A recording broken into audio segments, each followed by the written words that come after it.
السلام علیکم ورحمۃ اللہ وبرکاتہ۔ الحمد للہ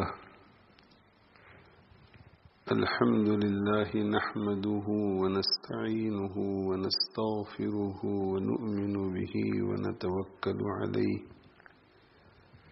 ونعوذ باللہ من شرور انفسنا ومن سیئات اعمالنا، من يهده الله فلا مضل له ومن يضلله فلا هادي له، ونشهد أن لا إله إلا الله وحده لا شريك له، ونشهد أن سيدنا ونبينا ومولانا محمدا عبده ورسوله صلى الله تعالى عليه وعلى آله وأصحابه وبارك وسلم تسليما كثيرا كثيرا، أما بعد، فأعوذ بالله من الشيطان الرجيم، بسم الله الرحمن الرحيم. قالوا لن نؤثرك على ما جاءنا من البينات والذي فطرنا فاقض ما أنت قاض إنما تقضي هذه الحياة الدنيا إنا آمنا بربنا ليغفر لنا خطايانا وما أكرهتنا عليه من السحر والله خير وأبقى إنه من يأت ربه مجرما فإن له جهنم لا يموت فيها ولا يحيا ومن يأته مؤمنا قد عمل الصالحات فأولئك لهم الدرجات العلى جنات عدن تجري من تحتها الأنهار خالدين فيها وذلك جزاء من تزكى۔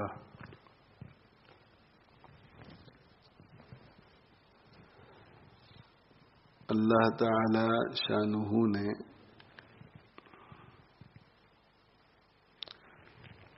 حضرت موسیٰ علیہ السلام کے مقابلے میں آنے والے جادوگروں کو جب مغلوب کر دیا اور وہ ایمان لے آئے اور ان کے ایمان کے نتیجے میں فرعون نے انہیں ڈرایا، دھمکایا،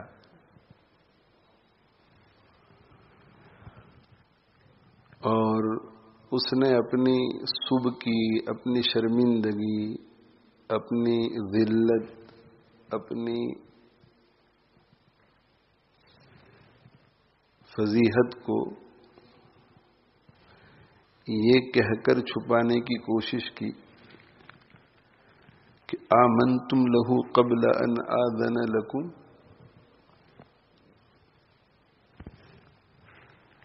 تم اس پر ایمان لے آئے اس سے پہلے کہ میں تمہیں اجازت دوں۔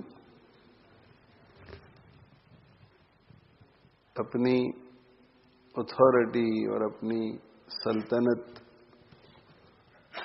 اپنا تسلط جب اس نے خطرے میں دیکھا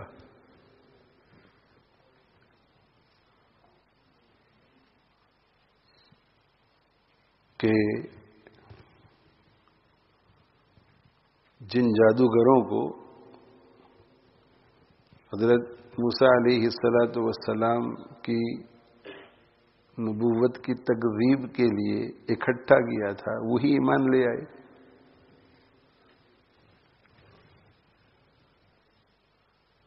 تو لوگوں میں، قوم میں انتشار کا اندیشہ ہے۔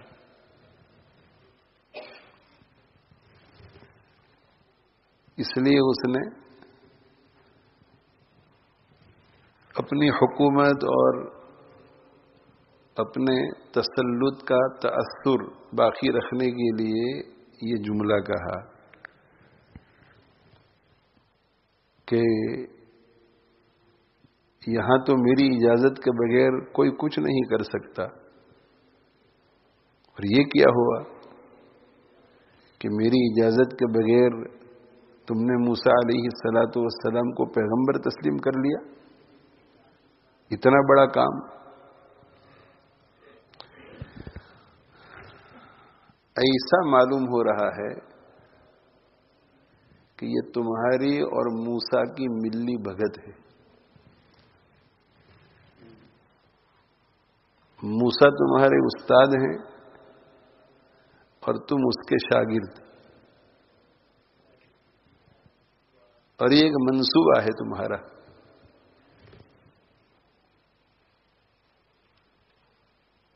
اور اس منصوبے کے تحت ہوا ہے جو کچھ ہوا۔ انہ لکبیرکم الذی علمکم السحر، بے شک یہ تمہارا وہ بڑا ہے جس نے تمہیں جادو سکھایا ہے۔ جیسے تم جادوگر ہو ویسے ہی موسیٰ بھی جادوگر ہے، اور اس کے جادو کو توڑنے کے لیے میں نے تم سب کو دعوت دی تھی، لیکن اب پتہ چل رہا ہے کہ تم تو اسی کے شاگرد ہو۔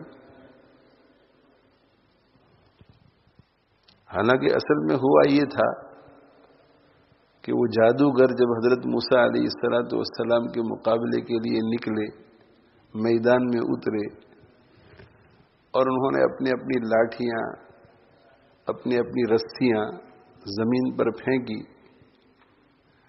اور لوگوں کی آنکھوں کو انہوں نے مسحور کر دیا، اور سب کو وہ لاٹھیاں اور وہ رسیاں سانپ نظر آنے لگی۔ تو اللہ تعالی شانہ کے حکم سے حضرت موسیٰ علیہ السلام نے اپنا عصا پھینکا، اور وہ اژدہا بن گیا، اور ان کے سارے سانپوں کو نگل گیا۔ تو اس کرشمے کو دیکھ کر سب جادوگر سمجھ گئے کہ یہ جادو نہیں ہے، اس لیے کہ جادو میں ایسا ہو نہیں سکتا۔ ظاہر ہے کہ جب حضرت موسیٰ علیہ السلام کے مقابلے میں ان جادوگروں کو جمع کیا گیا تھا تو وہ ملک کے ماہر ترین جادوگر ہوں گے۔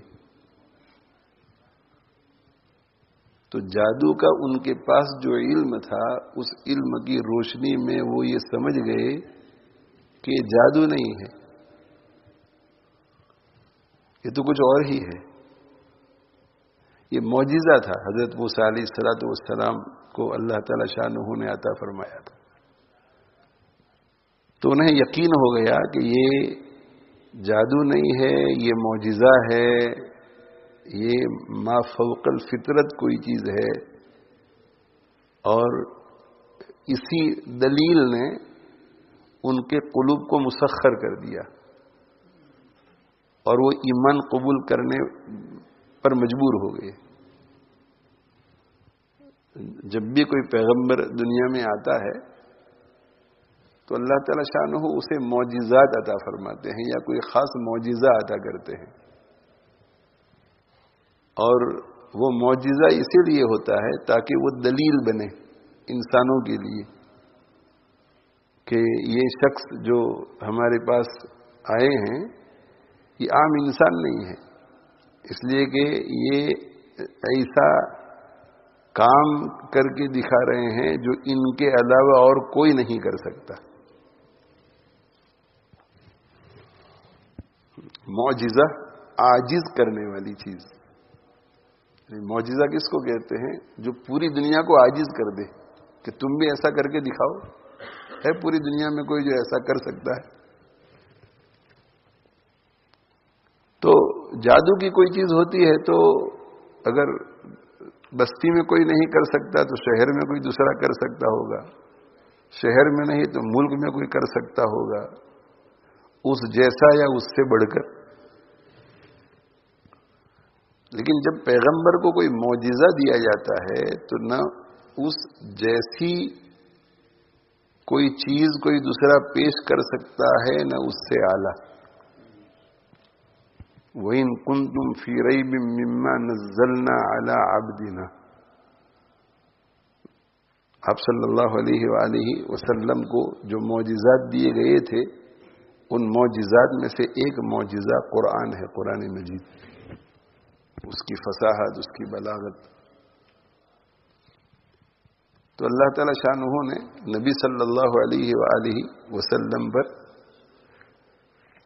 یہ آیت نازل فرمائی کہ آپ ان سے کہہ دیجئے کہ ان کنتم فی ریب مما نزلنا علی عبدنا، اگر تم شک میں ہو اس وحی کے بارے میں جو ہم نے ہمارے بندے پر نازل کی ہے یعنی قرآن، تو فاتو بسورۃ من مثلہ، تو اس کی جیسی ایک سورت لاؤ، اس کی جیسی ایک سورت بنا کر لاؤ. اس وقت تک جتنی سورتیں نازل ہوئی تھی ان میں سے کسی بھی سورت جیسی کوئی سورت بنا کر لاؤ. اور اب تو پورا قرآن نازل ہو چکا ہے، اور پورے قرآن میں سب سے چھوٹی سورت انا اعطیناک الکوثر ہے. اور یہ چیلنج قیامت تک ہے. اور غیر مسلموں میں بھی بڑے بڑے عربی دان گزرے ہیں. آپ صلی اللہ علیہ وسلم کے زمانے میں بھی بڑے بڑے عربی دان تھے، بڑے بڑے شعراء، بڑے بڑے فصحاء اور بلغاء. اور بعد کے زمانے میں بھی اس وقت بھی آپ کو دنیا میں ایسے غیر مسلم ملیں گے جنہوں نے عربی زبان میں پی ایچ ڈی کی ہے اور بہت اعلیٰ درجے کی مہارت ہے عربی زبان پر. تو آج بھی ان کو چیلنج ہے.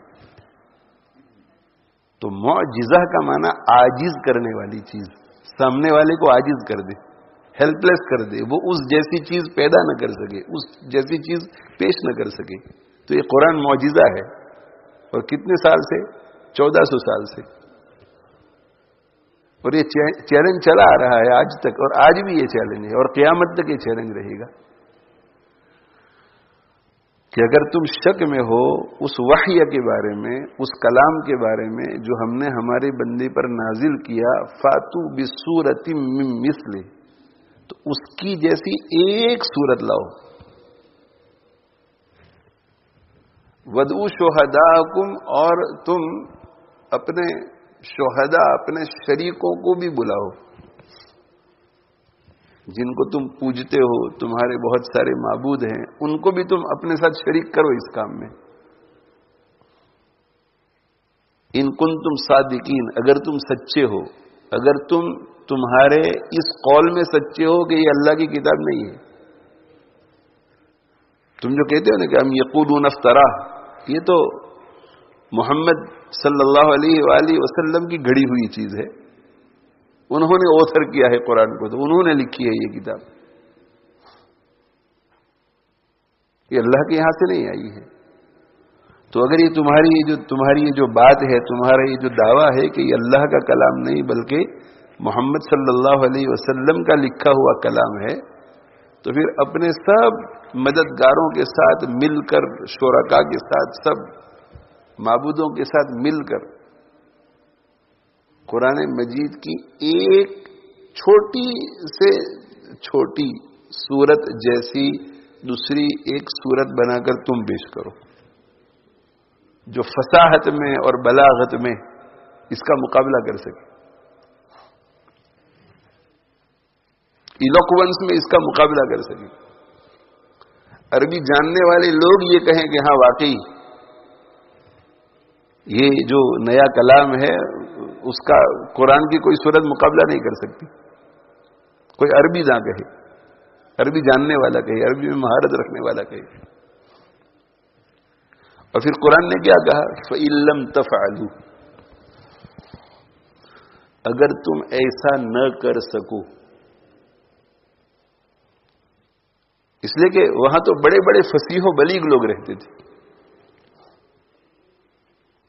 عربی میں بہت زیادہ مہارت رکھنے والے.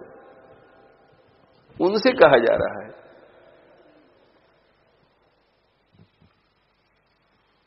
کہ تمہیں اعلیٰ درجے کی عربی زبان میں مہارت ہے، تو اگر محمد صلی اللہ علیہ وآلہ وسلم نے بحیثیت ایک انسان کے اپنی عربی مہارت کا ثبوت دیا ہے، یہ قرآن مجید تیار کر کے، اتنا بڑا قرآن، اس وقت تک جتنی بھی آیتیں سورتیں نازل ہوئی تھیں، تو تم کم سے کم ایک سورت تو بنا کر کے لاؤ.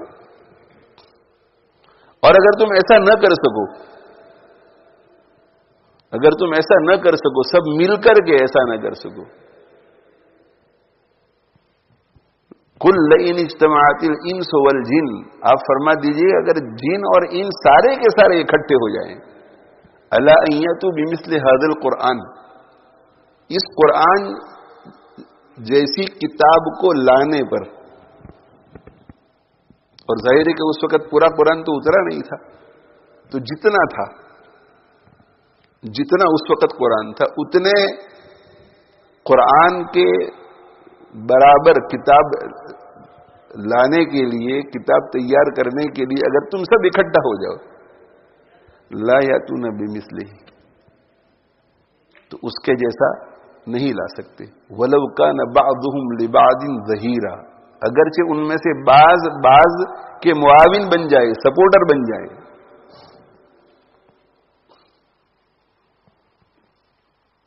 نہ ایسا پورا قرآن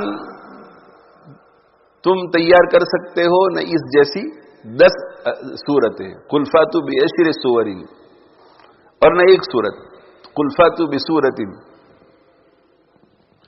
تو فإن لم تفعلوا، اگر تم ایسا نہ کر سکو تو یہ دلیل ہے اس بات کی کہ یہ انسان کا کلام نہیں ہے.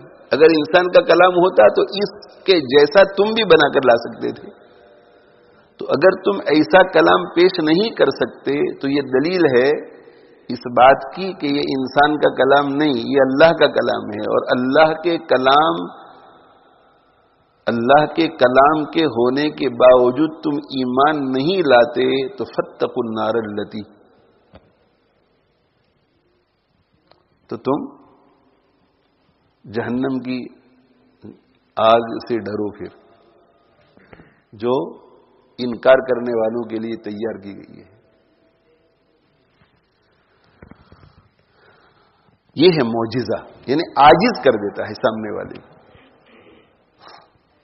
عاجز کر دیتا ہے. تو یہاں پھر قرآن میں بیچ میں ایک ٹکڑا جو میں نے بالقصد حذف کر دیا، فَإِن لَّمْ تَفْعَلُوا، اگر تم ایسا نہ کر سکو، قرآن مجید کی ایک چھوٹی سی سورت جیسی سورت بھی نہ بنا سکو، وَلَن تَفْعَلُوا، اور تم ہرگز ایسا نہیں کر سکو گے. یہ بیچ میں یہ ہے، یہ قیامت تک کے لیے ہے، وَلَن تَفْعَلُوا، ہرگز ایسا نہیں کر سکو گے. تو غیر مسلموں کے لیے اسلام کو جھوٹا ثابت کرنے کے لیے کچھ دوسری محنت کرنے کی ضرورت نہیں ہے، بہت آسان کام ہے. ان کے عربی جاننے والے بڑے بڑے پروفیسر جمع ہو جائے اور جمع ہو کر انا آتینا کل کوثر فصلی لربک وانحر ان شانئک هو الابتر، یہ 3 آیت والی جو چھوٹی سی صورت ہے، اس صورت کے مقابلے میں کوئی دوسری چھوٹی سی صورت بنا لیں جو ایلوکوینس میں، فصاحت میں، بلاغت میں انا آتینا کل کوثر سے بڑھی ہوئی ہو، تو قرآن کا یہ چیلنج باطل ہو جائے گا. بس اتنا ہی کرنا ہے اور کچھ کرنا نہیں.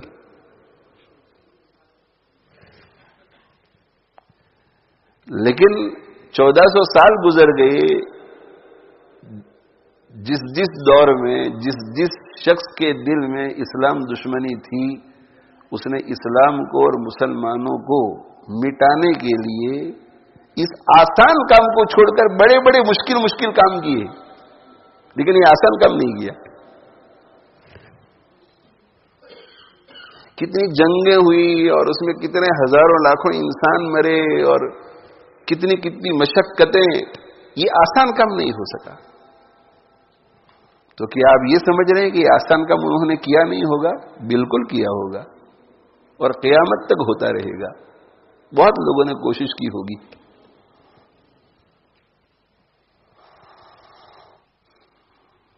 علامہ ابن کثیر رحمہ اللہ تعالی نے غالباً تفسیر میں کسی جگہ پر لکھا ہے یا کسی اور مفسر نے کہ ایک شخص کو مقرر کیا گیا اس کام کے لیے غیر مسلم کو کہ تم یہ قرآن جیسی ایک کتاب تیار کرو، فصاحت و بلاغت میں اس معیار کی ہے قرآن جیسی. تو سرسری دیکھی اس نے، ضرور دیکھی ہوگی سرسری، تبھی تو اس جیسی بنائے گا. 2-4 صفحے یہاں سے پڑھے ہوں گے، 2-3 صفحے یہاں سے پڑھے ہوں گے، 2-4 صفحے ادھر سے پڑھے ہوں گے، اور وہ ایک کمرے میں بیٹھ گیا اور رات دن محنت کرنے لگا. ظاہر ہے باہر بھی نکلتا تھا، مگر یہ کہ پوری فل ٹائم کام یہ ہوا اس کا، اور تقریباً کام اب تیار ہو چکا تھا، اتنی ضخیم کتاب تیار ہو چکی تھی. اور ایک دن وہ باہر نکلا تفریح کے لیے نکلا تو ایک بچہ جو ہے وہ قرآن مجید کی تلاوت کر رہا تھا اور وہ وہاں سے گزر رہا تھا. تو جب وہ تلاوت کر رہا تھا، یہ بھی عربی جانتا ہے، تو کان میں جب آواز آئے گی کسی عربی کلام کی تو توجہ تو جائے گی نا اس طرف. جب اس کی توجہ اس کی طرف گئی تو اتفاق سے وہ بچہ پڑھ رہا تھا وکیل یا ارض ابلعی، وکیل یا ارض ابلعی ماءکی ویا سماء اقلعی وغید الماء وقضی الامر واستوت علی الجودی وقیل بعدا للقوم الظالمین. یہ اس کے کان میں آیت پڑی، یہ اس کی نظر سے نہیں گزری تھی. اب اس میں جو فصاحت ہے، جو بلاغت ہے، اس کا اندازہ نہیں لگا سکتے. مجھ جیسے طالب علم کی رسائی بھی وہاں تک نہیں ہے، مگر وہ تو عربی نہ تھا، بہت اعلیٰ درجے کی عربی جانتا تھا. اسی لیے تو دشمنان اسلام نے اسے یہ پروجیکٹ دیا تھا اور لاکھوں کی لالچ دی تھی کہ ایسی کتاب تیار کرو جو اس کا مقابلہ کرے.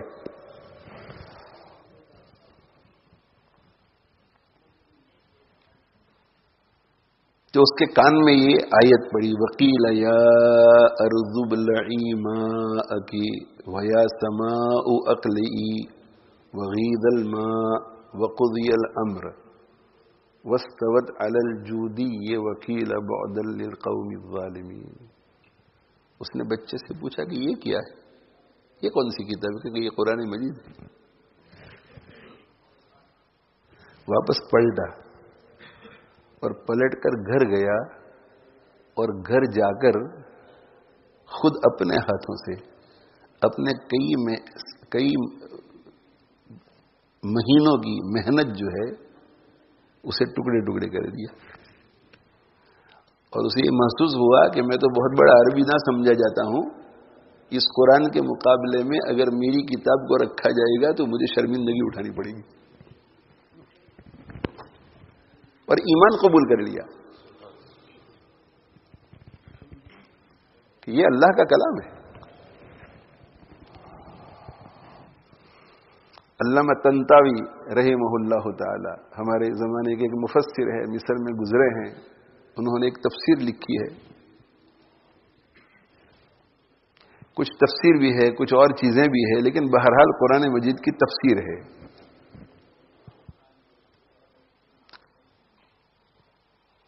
تو ان کا کچھ غیر مسلم بڑے بڑے پروفیسروں کے ساتھ بھی تعلق تھا. تو ایک دن کسی جگہ بیٹھے ہوئے تھے، بات چھڑ گئی تو قرآن مجید کی فصاحت بلاغت کے بارے میں بات آئی. تو علامہ طنطاوی نے کہا کہ دیکھو جہنم بہت بڑی ہے، بہت بڑی ہے جہنم. ہمارے نبی صلی اللہ علیہ وسلم نے اس کی وسعتوں کو احادیث شریفہ میں اس طرح بیان کیا ہے، اور بیان کیا کچھ حدیثوں کو، اور قرآن مجید نے بھی اس کی وسعت کو بیان کیا ہے. آپ لوگ بڑے بڑے پروفیسر ہیں، آپ لوگوں نے پی ایچ ڈی کی ہے عربی زبان میں اور عربی پڑھاتے ہیں،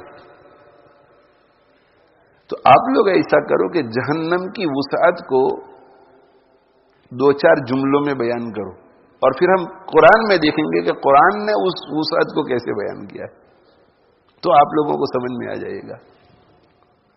تو انہوں نے اپنے انداز میں بیان کیا 2-3 جملوں میں.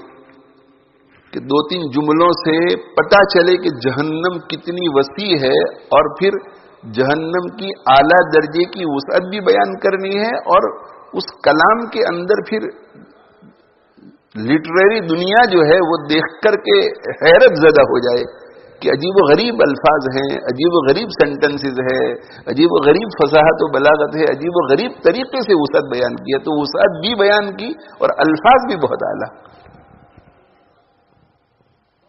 کبھی ہوتا ہے 2 آدمی ایک ہی بات بیان کرتے ہیں، ایک کی سادہ زبان ہوتی ہے اور دوسرے کے بڑے بڑے ورڈز ہوتے ہیں، بہت سینٹنس بھی ایسا اس نے بنایا ہوا ہوتا ہے کہ جو زبان جاننے والے لوگ ہیں وہ اشش کرتے ہیں کہ عجیب۔ تو کہ آپ لوگ بناؤ، تو ہر ایک نے اپنا اپنا پیش کیا کلام کہ بھئی یہ ہم نے یہ کیا ہے، یہ کیا ہے، یہ کیا ہے۔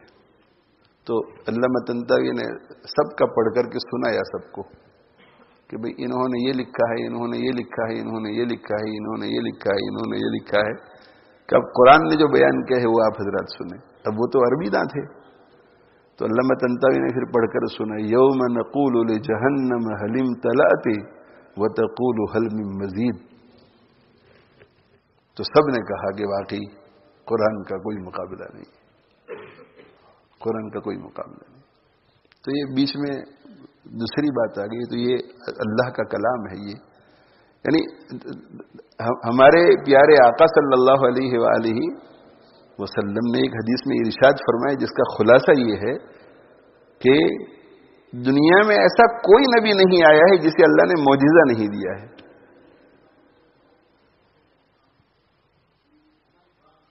دنیا میں ایسا کوئی نبی نہیں آیا ہے جسے اللہ تعالی شانہ نے معجزہ نہ دیا ہو، اور معجزہ بھی کیسا؟ ایسا معجزہ کہ جس کو دیکھ کر لوگ ایمان لے آئے، جو سلیم الطبع ہیں، جن کی طبیعت میں ضد وغیرہ نہیں ہے، ایسا معجزہ دیا۔ اس لیے کہ معجزہ کا معنی کیا ہے؟ عاجز کر دے، سامنے والا عاجز ہو جاوے کہ ایسا کام تو کوئی نہیں کر، میں نہیں کر سکتا، یہ نہیں کر سکتے، یہ نہیں کر سکتے، میرے ابا نہیں کر سکتے، میرے دادا نہیں کر سکتے، قوم کا ہمارا جو چیف ہے، سربراہ ہے، وہ نہیں کر سکتا، بادشاہ نہیں کر سکتا، پروفیسر نہیں کر سکتا، عقل مند نہیں کر سکتا، یعنی کوئی کر ہی نہیں سکتا، یہی ایک آدمی کر سکتا ہے۔ تو اس کا مطلب تو یہ ہوا کہ یہ معجزہ ہے، یہ معجزہ ہی اللہ کی طرف سے ہے۔ اس لیے کہ یہ بھی نا، اس کے پاس بھی یہ طاقت نہیں ہونی چاہیے کہ یہ کر سکے، مگر اس کو کسی نے یہ طاقت دی ہے، اس کا معنی ہے کہ یہ معجزہ ہے۔ تو آپ صلی اللہ علیہ وسلم نے ارشاد فرمایا کہ دنیا میں جو بھی نبی آیا ہے اس کو اللہ تعالی شانہ نے ایک ایسا معجزہ دیا ہے جس کو دیکھ کر کے انسان ایمان قبول کر لیتے ہیں۔ اور مجھے اللہ نے کون سا معجزہ دیا ہے؟ اور بھی بہت سارے معجزے، لیکن بطور خاص اس وقت جو کانٹیکسٹ ہوگا اس میں آپ صلی اللہ علیہ وسلم نے یہ فرمایا کہ اللہ تعالی شانہ نے مجھے جو معجزہ دیا ہے وہ یہ وحی ہے، یہ وحی ہے، وحی یہ میرا معجزہ ہے، وحی میرا معجزہ ہے۔ یعنی جتنے انبیاء علیہ الصلوۃ والسلام دنیا میں آئے انہیں جو معجزہ دیا گیا تھا وہ معجزہ اس وقت تک دنیا میں رہا جب تک وہ رہے، جب وہ چلے گئے تو ان کا معجزہ بھی ساتھ چلا گیا۔ لیکن حضور اکرم صلی اللہ علیہ وسلم کو یہ معجزہ ایسا دیا گیا کہ میرے چلے جانے کے بعد بھی یہ معجزہ رہے گا۔ مجھے جو معجزہ دیا گیا ہے وہ یہ وحی ہے، یہ ہے معجزہ۔ یہ قرآن یہ کہتا ہے کہ میرے جیسا دوسرا قرآن بنا کر لاؤ، میرے کسی حصے جیسا دوسری کوئی عبارت تم بنا کر کے لاؤ۔ یہ چیلنج ہے قرآن کی طرف سے۔ اور آپ نے کیا فرمایا آگے صلی اللہ علیہ وسلم؟ میں امید کرتا ہوں کہ قیامت کے دن سب سے زیادہ متبعین میرے پاس ہوں گے۔ کیوں بھائی؟ اس لیے کہ میرا معجزہ جب تک قیامت رہے گی اس وقت تک رہے گا، اور جب یہ معجزہ رہے گا تو اس معجزے کو دیکھ دیکھ کر لوگ ایمان قبول کریں گے۔ تو وہ جادوگر جو ہے، جادوگر وہ یہ سمجھ رہے تھے کہ ہمارا جو یہ علم ہے، جادوگری کا علم، اس سے زیادہ ہم یہ کر سکتے ہیں کہ لوگوں کی آنکھوں کو مسحور کر دیں اور ان کو لاٹھی سانپ کی شکل میں نظر آئے۔ ان کو رسی سانپ کی شکل میں نظر آئے، یہ تو کر سکتے ہیں، لیکن کوئی جادوگر یہ نہیں کر سکتا کہ اپنی لاٹھی پھینکے اور لوگوں کی آنکھوں کو مسحور کر کے یہ دکھائے کہ یہ لاٹھی نہیں سانپ ہے، اور پھر وہ دوسرے سانپوں کو نگل بھی رہی ہے. کہتے ایسا نہیں ہو سکتا، ایسا نہیں ہو سکتا. یہ سانپ تو سب نگل گیا کا مطلب ہے کہ ان رسیوں کا وجود ہی نہیں رہا. جادو میں تو کیا کیا جاتا ہے کہ آنکھوں پر جادو ہوتا ہے، تو ایسا نظر آتا ہے. پھر تھوڑی دیر کے بعد آپ دیکھیں گے تو وہ رسیاں وہی ہوں گی، لیکن یہ ساری رسیوں کو کھا گیا وہ عصا. تو وہ سمجھ گئے کہ یہ معجز ہے، عاجز کرنے والی چیز ہے، دنیا میں ایسا کوئی کام نہیں کر سکتا. اس لیے جب انہوں نے یہ دیکھا تو فَأُلْقِيَ السَّحَرَةُ سُجَّدًا، وہ سجدے میں پڑ گئے اور سجدے میں گر گئے، اور انہوں نے کہا کہ آمنا برب ہارون و موسیٰ، ہم رب ہارون اور رب موسیٰ پر ایمان لے آئے. ایمان لے آئے. وہ تو فرعون کی تو ذلت ہوئی، جن کے ذریعے حضرت موسیٰ علیہ السلام کو ذلیل کرنا چاہتا تھا. جو اسکیم اس نے بنائی تھی، وہ اسکیم فیل ہوتی ہوئی نظر آئی. تب کچھ نہ کچھ تو بہانہ نکالنا تھا نا. تو اس نے کہا کہ اچھا، میری اجازت کے بغیر تم ایمان لے آئے، میری مملکت میں تو میری اجازت کے بغیر ایک پتا بھی نہیں ہلتا، اور میری اجازت کے بغیر تم ایمان لے آئے، اس کا مطلب یہ ہے کہ تم میرے پہلے ہی سے نہیں تھے، میرے ہو ہی نہیں، تم اس کے ہو. یہ بھی جادوگر ہے، اور یہ تمہارا سربراہ ہے، تمہارا معلم ہے، تمہارا گرو ہے، تم سارے اس کے چیلے ہو، اور تم نے آپس میں مشورہ کر کے مجھے دھوکہ دیا. میں سمجھ رہا تھا کہ تم میری طرف سے آئے ہیں، تم تو اسی کی طرف سے آئے ہوئے ہو. تو انہ لکبیرکم الذی علمکم السحر، یہ تمہارا بڑا ہے جس نے تمہیں جادو سکھایا ہے. فلوقطعن ایدیکم، میں ضرور بھی ضرور تمہارے ہاتھوں کو کاٹ دوں گا. اب سزا میں تمہیں دیتا ہوں، اس کی سزا دیتا ہوں، اس دھوکے کی سزا دیتا ہوں. میں ضرور بھی ضرور تمہارے ہاتھوں کو کاٹ دوں گا. وارجلکم من خلاف، اور خلاف جانب سے تمہارے قدموں کو بھی. اس کا مطلب یہ ہے کہ ہاتھ، اگر دایاں ہاتھ کاٹا تو خلاف جانب سے قدم، بایاں قدم کاٹوں گا. اگر بایاں ہاتھ کاٹا تو دایاں قدم کاٹوں گا. ایسا کیوں بھائی؟ ایسا اس لیے کہ ہو سکتا ہے کہ اس کی مملکت میں یہ سزا رائج ہو. یہ بھی ہو سکتا ہے کہ اس طرح کی سزا جو ہے وہ بڑی عبرتناک ہوتی ہے، تو دوسروں کو عبرت دینے کے لیے دیکھو کتنی خطرناک سزا دی کہ ادھر کا ہاتھ کاٹا، ادھر کا پاؤں کاٹا. اور پھر وَلَأُصَلِّبَنَّكُمْ فِي جُذُوعِ النَّخْلِ، میں تمہیں ضرور بھی ضرور لٹکا دوں گا کھجوروں کے تنوں پر. کھجوروں کے جو ٹرنکس ہیں ان کے اوپر میں تمہیں لٹکا دوں گا زندہ. ایک ہاتھ ایک پاؤں کاٹا، پھر زندہ لٹکا دوں گا، اور لٹکائے رکھوں گا، نہ کھانا دوں گا نہ پینا، یہاں تک کہ تم مر جاؤ تو تم لوگوں کے لیے عبرت رہو گے. وَلَتَعْلَمُنَّ، اور تم ضرور بھی ضرور جان لوگے، أَيُّنَا أَشَدُّ عَذَابًا وَأَبْقَىٰ، کہ ہم میں سے کون زیادہ سخت اور زیادہ دیر پاس سزا والا ہے. اس کی دو تفسیریں ہیں. ایک تفسیر تو یہ ہے کہ موسیٰ جو ہے وہ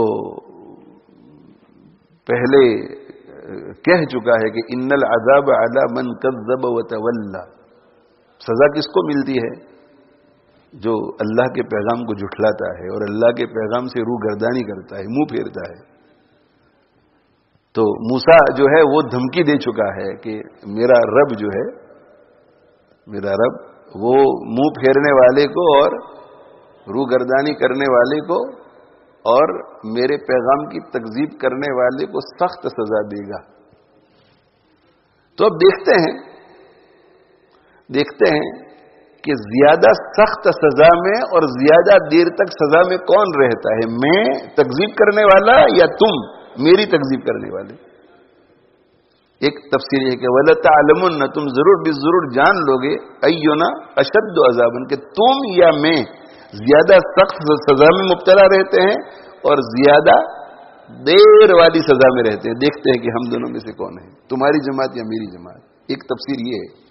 اور دوسری تفسیر یہ ہے کہ موسیٰ یہ کہہ چکا ہے کہ اللہ کی تکذیب کرنے والوں پر سخت سزا بھیجے گا. تو ہم دیکھتے ہیں کہ وہ زیادہ سخت سزا دے سکتا ہے یا میں, اور اس کی سزا زیادہ دیر تک رہتی ہے یا میری. بس یہ تو تمہید تھی. اس کے بعد وہ ان کی تقریر اب شروع ہوتی ہے جس کی تلاوت آج کے خطبے میں کی گئی ہے. اب ان کی باری آئی بولنے کی.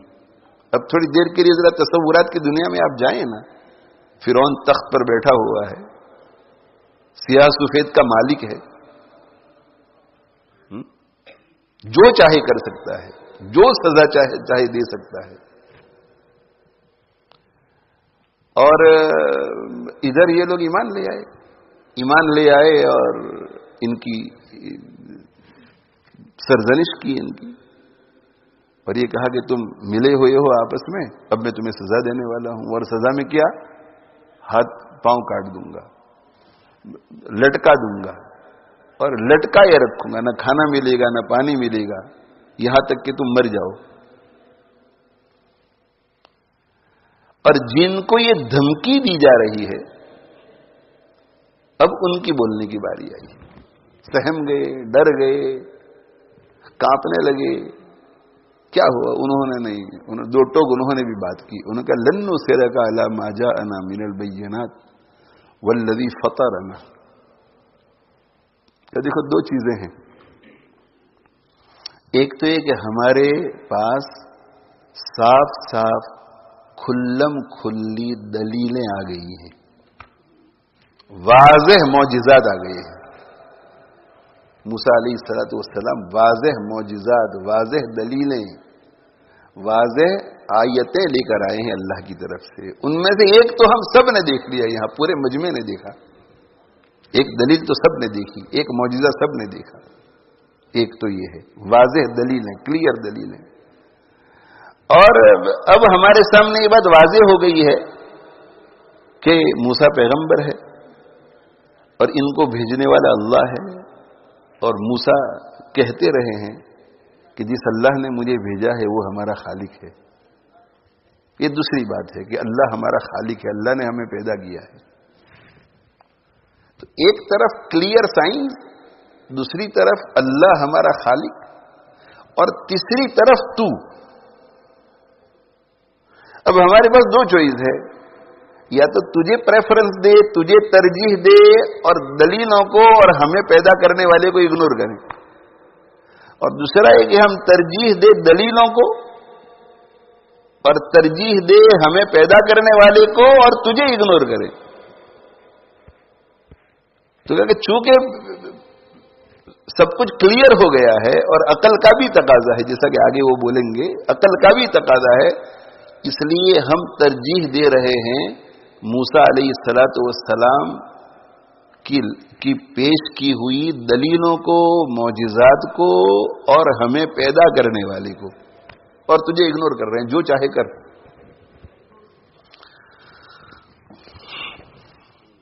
جو چاہے کر. کیا کہا انہوں نے؟ لن نصرک, ہم تجھے ہرگز ترجیح نہیں دے سکتے, ہم تجھے ہرگز پریفرنس نہیں دے سکتے. علی ما جاءنا من البینات, ان واضح دلیلوں پر, ان واضح معجزات پر جو موسیٰ علیہ السلام ہمارے پاس لے کر آئے. والذی فطرنا, اور ہم ہرگز تجھے ترجیح نہیں دے سکتے, پریفرنس نہیں دے سکتے اس اللہ پر جس نے ہمیں پیدا کیا ہے. اس لیے ہماری طرف سے دو ٹوک, تجھے جواب یہ کہ فقد ما انت قاد, تو جو کرنا چاہتا ہے کر لے. انما تقضی هذه الحیات الدنیا, تو جو کچھ کر سکتا ہے اس دنیاوی زندگی ہی میں کر سکتا ہے. موت کے وقت تیرے ہاتھ میں کچھ نہیں ہوگا کہ تو ہماری آخرت کو برباد کرے. قبر میں تیرا کوئی اختیار نہیں چلے گا, قیامت کے دن تیرا کوئی اختیار نہیں چلے گا, پل صراط پر تیرا کوئی اختیار نہیں چلے گا, ہمیں جنت میں بھیجے جہنم میں بھیجے اس میں تیرا کوئی اختیار نہیں چلے گا. تیرا اختیار اس دنیاوی زندگی میں ہے، اور وہ بھی اس لیے کہ اللہ نے تجھے یہ اختیار دیا ہے تیری آزمائش کے لیے. یہ مجازی خدائی اللہ نے تجھے دنیا میں دی ہے وقتی طور پر. ہو سکتا ہے کہ ابھی 5 منٹ کے بعد تیرا یہ اختیار بھی چلا جائے، لیکن ابھی ایسا لگ رہا ہے کہ تیرے پاس اختیار ہے. تو اگر یہ اختیار رہا تو یہ اختیار صرف دنیاوی زندگی میں چلتا ہے، اس لیے جو کرنا ہو کر لے. اللہ کو ترجیح دیں گے تو تیرا اختیار صرف دنیا میں چلے گا. اگر اللہ چلنے دے گا تو ہماری دنیا بگاڑ سکتا ہے، لیکن اگر تجھے ترجیح دیں گے تو اللہ کے اختیار میں یہ دنیا بھی ہے اور آخرت بھی ہے. ہماری دونوں زندگیاں برباد ہو جائیں گی.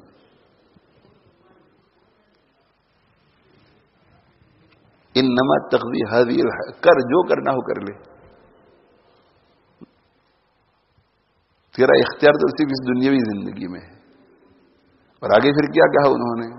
انا آمنا بربنا، بے شک ہم ایمان لے آئے ہمارے رب پر. انا آمنا بربنا، بے شک ہم ایمان لے آئے ہمارے رب پر، ہمارے پروردگار پر. کیوں؟ لیغفر لنا خطایانا، تاکہ وہ ہمارے لیے ہماری خطاؤں کو معاف کر دے. ہمارا ایمان لانے کا یہی ایک مقصد ہے. وما اکرہتنا علیہ من السحر، اور ہم ایمان اس لیے لے آئے ہمارے رب پر کہ وہ اس جادوگری کو بھی معاف کر دے جس پر تو نے ہمیں مجبور کیا. تو نے ہمیں مجبور کیا. یہ حالات ایسے تو نے پیدا کیے کہ مجبوراً ہمیں نبی کے مقابلے میں آنا پڑا.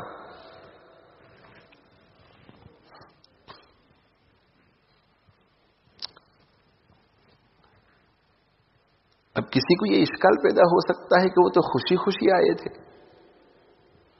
انہوں نے کہا بھی تھا کہ اگر ہم غالب آ جائیں تو اِنَّ لَنَا لَأَجْرًا ان کننا نحن الغالبین. ہمیں کچھ تو معلوم ہے کہ خوشی خوشی آئے ہیں، ہمیں کچھ ملے گا کہ نہیں، بدلہ ملے گا کہ نہیں اگر ہم غالب آ گئے موسیٰ علیہ السلام پر. کہاں بالکل ملے گا، میرے بہت مقرب بھی ہو جاؤ گے تم، بہت کچھ ملے گا. تو خوشی خوشی آئے تھے. اور یہاں کہہ رہے ہیں کہ تو نے ہمیں مجبور کیا. تو اصل میں اس میں 2 باتیں ہیں، مفسرین نے 2 باتیں لکھی ہیں. ایک بات یہ ہے کہ فرعون کی حکومت میں سب کو یا کچھ لوگوں کو مجبور کیا جاتا تھا جادوگری سیکھنے پر. تو اس کی طرف انہوں نے اشارہ کیا کہ ہمیں جب مجبور کیا گیا تھا جادوگری سیکھنے پر، اگر اس وقت تو نے ہمیں مجبور نہ کیا ہوا ہوتا تو یہ نوبت ہی نہ آتی کہ ہمیں بلایا جاتا موسیٰ علیہ السلام کے مقابلے کے لیے. لیکن تو نے مجبور کیا تھا اور ہم نے یہ جادو سیکھا جو کہ غلط کام تھا. اس کی بھی ہم اللہ سے مغفرت کی امید رکھتے ہیں. اور دوسری جو وجہ ہے وہ یہ کہ جادوگروں نے آپس میں مشورہ کیا کہ اب ہمیں تو مقابلہ کرنا ہے کہ ایسے شخص کا جو نبوت کا دعویٰ کر رہا ہے، اگر حقیقت میں نبی ہوا تو پوری اسٹڈی کرنے لگے حضرت موسیٰ علیہ السلام کی مقابلے سے پہلے. تو ایک دن وہ اسٹڈی کرتے کرتے موسیٰ علیہ السلام کا پیچھا کرتے کرتے کسی ایسی جگہ پر چلے گئے جہاں حضرت موسیٰ علیہ السلام بکریوں کو چرا رہے تھے. اور بکریوں کو چرا رہے تھے تو آرام سے کسی درخت کے نیچے محو استراحت تھے، نیند میں تھے، اور موسیٰ علیہ السلام کا جو عصا تھا وہ بکریوں کی نگرانی کر رہا تھا.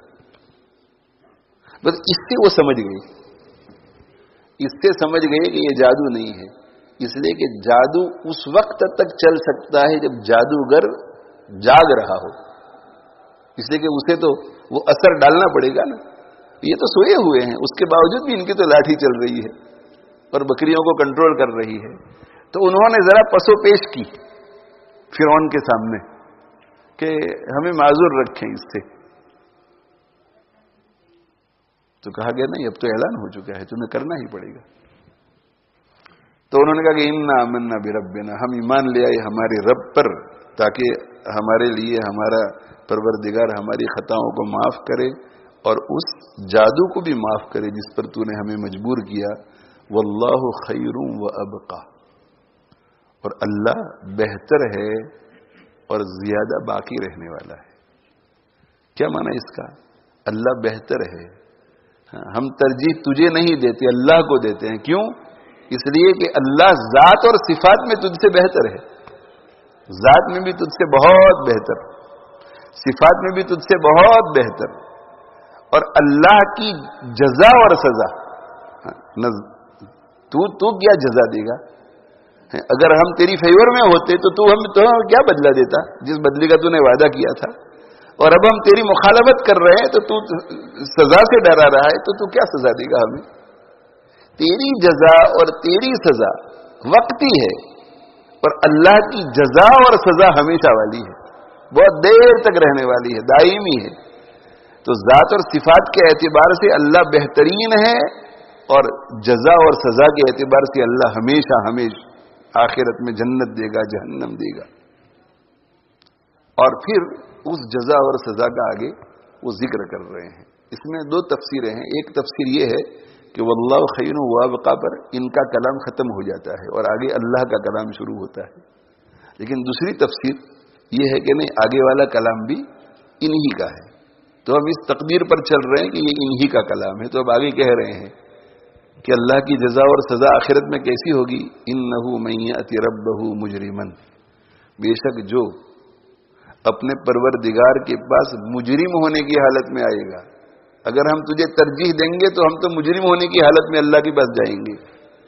فإن له جہنم، اس کے لیے جہنم ہوگی، لا يموت فیہا ولا یحیا، اس جہنم میں نہ وہ مر سکے گا نہ زندہ رہ سکے گا۔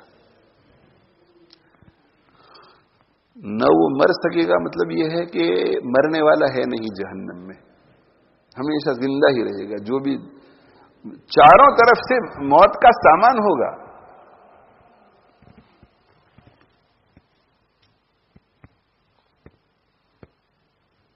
کیا ہے نا، یاتی الموت من کل مکان، اس کے پاس موت آئے گی ہر طرف سے، ہر جانب سے، ہر جگہ سے۔ اس کا مطلب یہ کہ ہر سزا جو اسے دی جائے گی وہ سزا موت واقع کرنے والی ہے۔ دنیا میں اگر وہ سزا ملتی تو موت واقع ہو جاتی، لیکن وما ہو، اللہ تعالیٰ مرنے نہیں دیں گے۔ وما ہو بمیت ومن ورائہ عذاب غلیظ، اور بڑا بھاری عذاب چلتا رہے گا ہمیشہ کے لیے۔ تو مرے گا نہیں اس میں، اور زندہ نہیں رہے گا کا کیا معنی؟ زندہ تو رہے گا، مگر زندہ رہنے کا جو مقصد ہے، خوش عیشی، لطف اندوزی، آرام، راحت، وہ اسے حاصل نہیں ہوگا۔ تو مرے گا بھی نہیں اور جیے گا بھی نہیں۔ جیسے دنیا میں انسان جب کسی پریشانی میں مبتلا ہو جاتا ہے، سکون اسے نہیں ملتا، تو کیا کہتا ہے؟ اس جینے سے تو مرنا بہتر ہے۔ یہ ہوگا، اس جینے سے تو مرنا بہتر ہے۔ تو موت اور زندگی اس کے لیے برابر ہوگی، اور مرے گا بھی نہیں، اور زندہ رہنے کے جو مقاصد ہیں ان مقاصد میں سے ایک چھوٹے سے چھوٹا مقصد بھی حاصل نہیں ہوگا، اسے چھوٹی سی راحت بھی حاصل نہیں ہوگی۔ اور وَمَن یَأْتِهِ مُؤْمِنًا، اور جو اللہ کے پاس آئے گا مومن ہونے کی حالت میں، مجرم ہونے کی حالت میں نہیں، مومن ہونے کی حالت میں، قد عمل الصالحات، اس حال میں کہ اس نے اچھے اچھے اعمال کیے ہوں، فَأُولَئِكَ لَهُمُ الدَّرَجَاتُ الْعُلَىٰ، تو یہ اور اس قسم کے لوگ ان کے لیے بلند درجے ہوں گے۔ اور بلند درجوں سے کیا مراد؟ جنات عدن تجری من تحتها الانہار، ایسے ہمیشہ کے باغات جن کے نیچے سے نہریں بہتی ہوں گی، خالدین فیہا، وہ اس میں ہمیشہ رہنے والے ہوں گے۔ وذالک جزاء من تزکا، اور یہ بدلہ ہے اس شخص کا جو پاک ہو گیا، یہ بدلہ ہے اس شخص کا جو پاک ہو گیا، کفر سے بھی پاک، شرک سے بھی پاک، نفاق سے بھی پاک، اور بد عملی سے بھی پاک۔ وذالک جزاء من تزکا۔ تو ان جادوگروں نے جو اب نو مسلم ہیں، ابھی چند منٹ پہلے مسلمان ہوئے، انہوں نے کیا کہا؟ انہوں نے یہ کہا کہ ہم تجھے ترجیح نہیں دیتے. اس لیے ترجیح نہیں دیتے کہ اللہ جل جلالہ و عم نوالہ کی ذات تیری ذات سے بہت بہتر ہے، بہت بہتر، کوئی مقابلہ ہی نہیں. صفات میں بھی ہم جس رب پر ایمان لے آئے اس کا کوئی مقابلہ نہیں، کوئی مقابلہ نہیں. اور جزا اور سزا کے اعتبار سے بھی وہ بہت بہتر اور بہت دیر پا ہے. اگر جرم ہوگا تو زیادہ سے زیادہ کیا کرے گا؟ ہمارا ہاتھ کاٹ دے گا، ہمارا پاؤں کاٹ دے گا اور ہمیں لٹکا دے گا، اور 1 ہفتے 2 ہفتے میں ہم مر جائیں گے، 2-4 دن میں ہم مر جائیں گے، قصہ ختم ہو گیا. لیکن وہاں اگر کوئی مجرم ہونے کی حالت میں جائے گا تو وہ جہنم میں ہمیشہ ہمیشہ کے لیے رہے گا، نہ مرے گا نہ خوش عیشی کے ساتھ جی سکے گا. اور اگر ہم نے تجھے ترجیح دی تو زیادہ سے زیادہ کیا دے سکے گا؟ 5-25 روپئے، چند کروڑ روپئے، ملین بلین، اچھا گھر، اچھا ولا، کوئی اچھا منصب. اور وہ کب تک؟ جب تک ہم زندہ ہیں یا تو زندہ ہے، بس اس کے بعد کیا؟ اور اللہ جل جلالہ عم نوالہ جو اس کو ترجیح دیتا ہے تو وہ ہمیشہ کے باغات دے گا جن کے نیچے سے نہریں بہتی ہوں گی، اور ایسے لوگ اس میں ہمیشہ رہیں گے. اور یہ بدلہ ہے کس کا؟ اس کا جو پاک ہو گیا، پاک ہو گیا. اور پاک ہو گئے کا معنی کفر سے پاک ہو گیا، شرک سے پاک ہو گیا، نفاق سے پاک ہو. وہ مشرک نہیں ہے، وہ منافق نہیں ہے، اور وہ کافر نہیں ہے، اور اسی طرح وہ فاسق بھی نہیں ہے، فاسق بھی نہیں ہے. وہ متقی بن کر کے آیا ہے، متقی بن کر آیا ہے. اور اگر آدھا پاک ہوا ہے کہ مومن ہو کر کے تو گیا، مومن ہو کر کے تو گیا، موحد ہو کر کے تو گیا، یعنی مشرک اور کافر نہیں ہے مگر بد عمل ہے، تو اللہ چاہیں گے تو بغیر جہنم میں ڈالے گناہوں کی آلودگیوں کو اپنے فضل سے پاک کر دے گا. اور اگر اللہ چاہے گا تو جہنم میں بھیجے گا 1 مہینے کے لیے، 1 سال کے لیے، 2 سال کے لیے، 10 سال کے لیے. اور پھر گناہوں کی آلودگیوں سے جب وہ پاک ہو کر کے نکلے گا تو وہ پھر جنت میں جائے گا. لیکن جنت میں ضرور جائے گا، اور ان جنتوں میں جائے گا جن کے نیچے سے نہریں بہتی ہیں، جن میں ہمیشہ ہمیشہ باغات بھی رہیں گے اور یہ بھی رہیں گے. اور یہ کس کے لیے؟ اس کے لیے جو پاک ہو گیا. یا تو یہاں پاک ہو گیا، پورا تزکیہ کرا لیا اور یہاں پاک ہو گیا تو وہاں سیدھا جنت میں. اور اگر یہاں سے گنہگار ہو کر کے گیا مگر ایمان کی سلامتی کے ساتھ گیا تو پھر وہاں اللہ تعالیٰ شانہ پاک کریں گے، فضل سے یا عدل سے. فضل سے تو بہت خوش نصیب ہوگا، عدل سے تو پہلے جہنم میں جانا پڑے گا اور پھر جائے گا.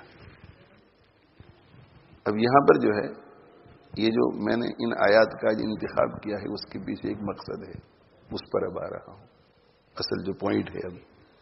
مگر اس سے پہلے میں یہ عرض کرنا چاہتا ہوں جو پہلے بھی آپ حضرات مجھ سے سن چکے ہیں کہ یہ جنت میں جانے والے لوگ ہیں، وہ جنت میں کیوں جائیں گے؟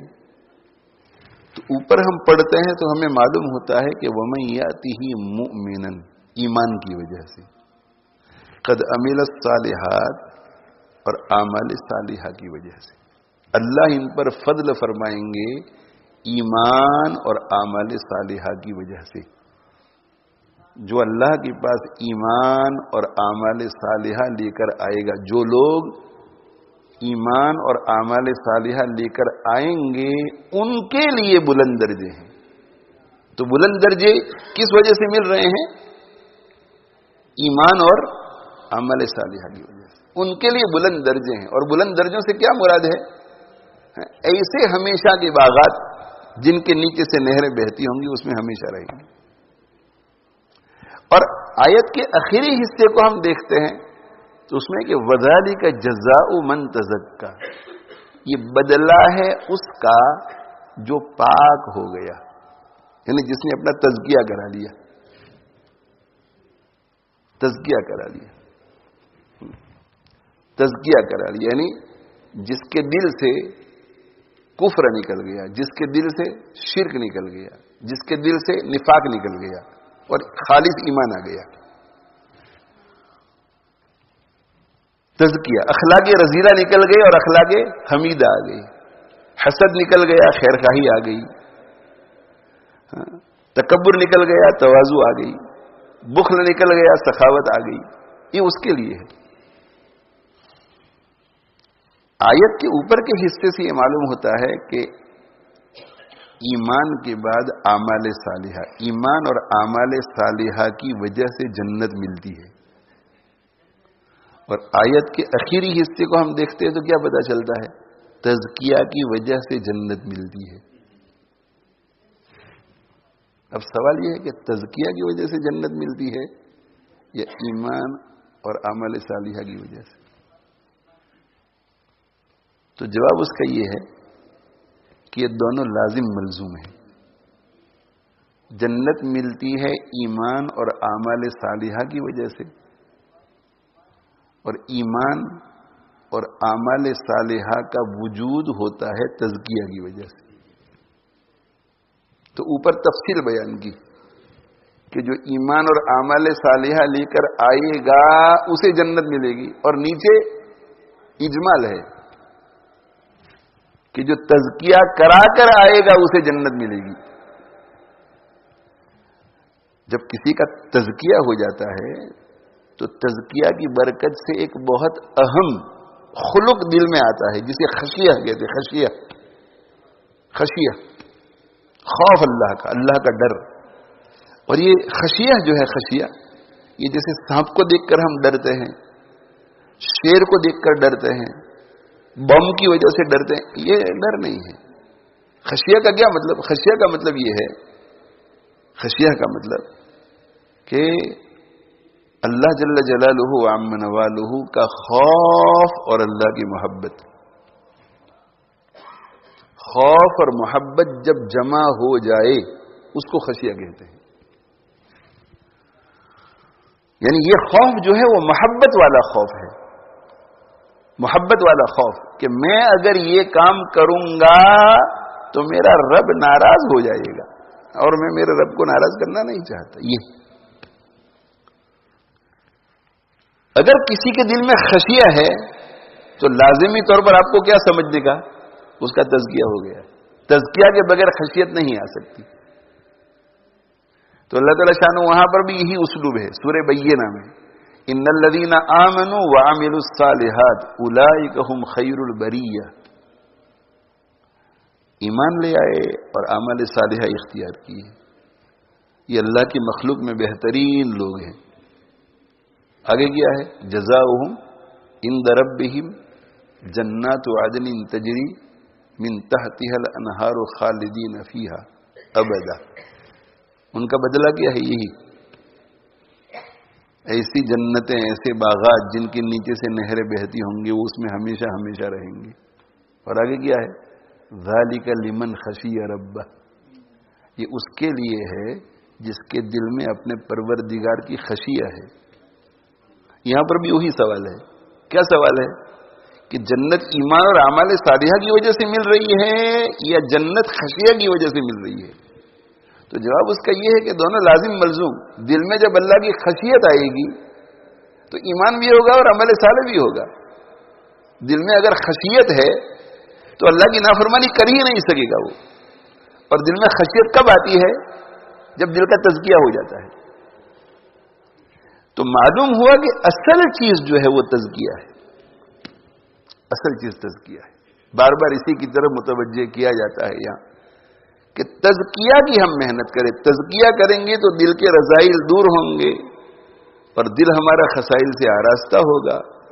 اور تزکیہ ہوگا تو دل میں اگر بد عملیوں کی وجہ سے کفر کے جو آثار آ رہے ہیں اور ان کی وجہ سے ہمارا جو ایمان خطرے میں ہے تو انشاءاللہ وہ آثار بھی ختم ہو جائیں گے اور ایمان خطرے سے محفوظ ہو جائے گا. یہ تزکیہ کی وجہ سے.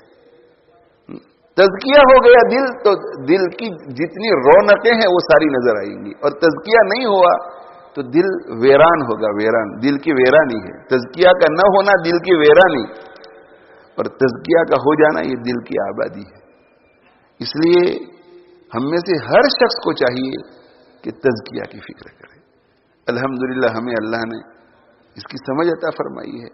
اب ہم سالک بن چکے ہیں, ہم چل پڑے ہیں, تو ہم واقف نہ بنیں کہ راستے میں ٹھہر نہ جائیں. ہم حالک نہ بنیں. حالک کا کیا معنی؟ چلتے چلتے ابھی تو وصول نہیں ہوا ہے اور ایسا سمجھ بیٹھتا ہے کہ میں پہنچ گیا ہوں. عجب میں مبتلا ہو گیا, ریا میں مبتلا ہو گیا, میرے جیسا کوئی نہیں, میں متقی ہو گیا, میں ولی ہو گیا, پہلے میں ایسا تھا, اب ایسا اور ایسا ہو گیا, میرا فرینڈ سرکل ابھی بھی ویسا ہی ہے اور میں ایسا ہو گیا. یہ حالک ہو گیا, چلتے چلتے ہی راستے میں اتر گیا. کبھی کبھی کیفیات کا ورود ہوتا ہے, نماز میں خشوع خضوع نصیب ہوتا ہے, آنکھوں سے آنسو بہتے ہیں, تو سمجھتا ہے کہ یار کچھ تو ہے. یہ جو آپ نے سنا ہے نا کہ تاریخ میں ایسے بہت لوگ گزرے ہیں جنہوں نے نبوت کا دعویٰ کیا ہے, جنہوں نے مہدی ہونے کا دعویٰ کیا ہے, جنہوں نے عیسیٰ علیہ السلام ہونے کا, یہ وہی ہیں. یہ سالک تھے اور پھر حالک ہو گئے. اپنے بارے میں ایسا احساسی برتری کے شکار ہو گئے کہ خود کو مہدی سمجھنے لگے, اور بعض لوگ عیسیٰ سمجھنے لگے, اور بعض لوگ اس سے بھی آگے نبی سمجھنے لگے. تو ہمیں واقف بھی نہیں ہونا ہے اور حالک بھی نہیں ہونا ہے. ہمیں سلامتی کے ساتھ چل کر واصل ہونا ہے. واصل, ہم اللہ تک پہنچ جائیں, سچے پکے ہم مومن ہو جائیں, ہمارا قلب جو ہے وہ مزکہ ہو جائے. اللہ ہمیں اس کی توفیق دے. تو یہ ایک پوائنٹ تو یہ ہے کہ تزکیہ, اس کو بہت اہمیت دو, ٹاپ آف دا لسٹ ہونی چاہیے تزکیہ. اگر تزکیہ ہو گیا, تزکیہ ہو گیا تو دل کی ساری برائیاں نکل گئی اور دل کی ساری اچھائیاں آ گئی, نمبر 1.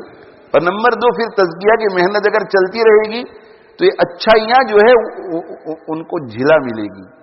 اس سے کہ کوئی حد نہیں ہے ان کی کہ ان میں آپ کتنی ترقی کریں. توکل آ گیا آپ کے دل میں اور مخلوق سے آپ کی نظر ہٹ گئی.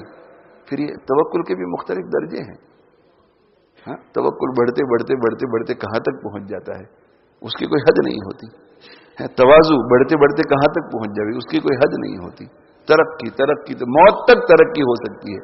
یعنی اگر اللہ کسی کو عمر نوح بھی عطا فرمائے تو یہ جو خصائل ہیں اور اچھے اخلاق ہیں, ان کے درجے اتنے اللہ نے اونچے رکھے ہیں کہ عمر نوح بھی مل جائے پھر بھی وہ انتہا تک نہیں پہنچے گا. وہ ترقی ہوتی رہے گی, ترقی ہوتی. اسی لیے بعض بزرگوں کے ایسے واقعات ہیں کہ ہمارے تصور سے باہر ہوتے ہیں.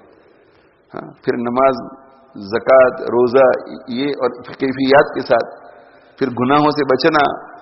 گناہوں سے بچنا. حضرت گنگوہی رحمۃ اللہ علیہ کیا فرماتے ہیں, امور شرعیہ امور طبعیہ بن گئے. یہ یعنی تزکیہ کے بعد اخلاق رذیلہ اتنے دور ہو گئے اور اخلاق حمیدہ اتنے ترقی کر گئے کہ حضرت فرماتے ہیں کہ شرعی کام طبعی کام ہو گئے. یعنی نیچرلی جو ہم کام کرتے ہیں, نیچرلی کا کیا معنی, ہمیں چھینک آتی ہے تو چھینک آتی ہے تو اس کے لیے کچھ ایفرٹ کرنا پڑتا ہے, اور نہ نیچرلی ہو جاتا ہے, وہ تو ارادے کے بغیر ہی ہو جاتا ہے. پیشاب کا تقاضا ہوتا ہے, اس کے لیے کچھ ایفرٹ کرنا پڑتا ہے. چلے گئے بیت الخلا میں جا کر پیشاب ہو گئے, ہے کہ نہیں بھائی. ہاں, بھوک لگی تو کھانے میں کوئی تکلیف ہوتی ہے کہ بھوک لگی ہے بہت ایفرٹ کرنا پڑے گا, نہیں, وہ کھانا آ گیا, مزے سے کھا رہے ہیں. پیاس لگی, پانی پینے میں کوئی تکلیف ہوتی ہے. تو امور طبعیہ جو ہوتے ہیں وہ اپنے وقت پر تقاضا بھی ہو جاتا ہے اور تقاضے کے بعد آسانی سے اس کام کو انجام بھی دیا جاتا ہے. تو حضرت گنگوہی رحمۃ اللہ علیہ فرماتے ہیں کہ یہ شرعی کام جتنے بھی ہیں وہ اب میرے لیے طبعی ہو گئے. اس کا کیا معنی کہ جس کام کو جس وقت کرنا ہوتا ہے اس کا تقاضا ہوتا ہے, اور تقاضے کے بعد فوراً آرام سے وہ ہو بھی جاتا ہے. تہجد کا تقاضا ہوتا ہے, تہجد ادا ہو جاتی ہے. تلاوت کا تقاضا ہوتا ہے, تلاوت ادا ہو جاتی ہے. ذکر کا تقاضا ہوتا ہے, ذکر پورا ہو جاتا ہے. نماز کا تقاضا ہوتا ہے, نماز پوری ہو جاتی ہے. یہ ہے ترقی. تو یہ محنت تو اخیری سانس تک جاری رہنی چاہیے. ایک بات تو یہ عرض کرنی ہے. دوسری بات, اور اصل جو آیات کی تلاوت کی ہے وہ اسی بات کے لیے, مگر اس میں تفصیل نہیں ہوگی, اس لیے کہ جو بات کہنی ہے وہ آپ سب واقف ہیں, بار بار سنتے ہیں, مگر یہ ایک دلیل ہے بہت بڑی. یہ جو تقریر آپ نے سنی, کاش کہ میرے جیسی کم سے کم ٹوٹی پھوٹی عربی ہی آپ جانتے ہوتے, فصاحت و بلاغت والی نہیں, ٹوٹی پھوٹی. ترجمے ہی سے آپ کو لگتا ہے، پہلے یہ سوچو کہ یہ کون لوگ ہیں.